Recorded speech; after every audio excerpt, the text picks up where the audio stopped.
Mimi sio yule kungu wa kukufunza wewe ukabinue kiuno kitandani ili mumeo akupende sana. Ila zingatia haya ninayokufunza. Sikufunzi mafunzo ya kivita na uhasi hapa. Tafadhali tambua kule unapokwenda kuishi mumeo ana wazazi na ndugu zake. Waheshimu kama ulivyokuwa unawaheshimu wazazi wako. Dumisha upendo, tambua wao sasa ndio familia yako mpya. Epuka kuwa mchochezi na chanzo cha migogoro na chuki. Ndoa isije kukushinda ukampa sifa mbaya somo.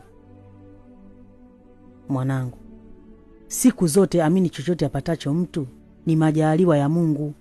Usitamani maisha ya wengine. Mvumilie mumeo kwa chochote alichonacho au apatacho. Rizika naye, mkumbatie, mtie moyo na umuombee. Hakika mtafanikiwa ardhini na mbinguni.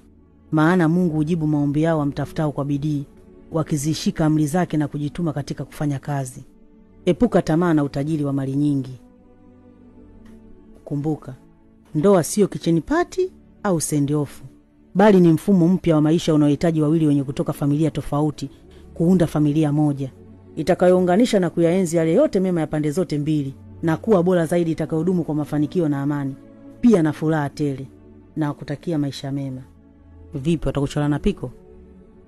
Haya, kwaheri.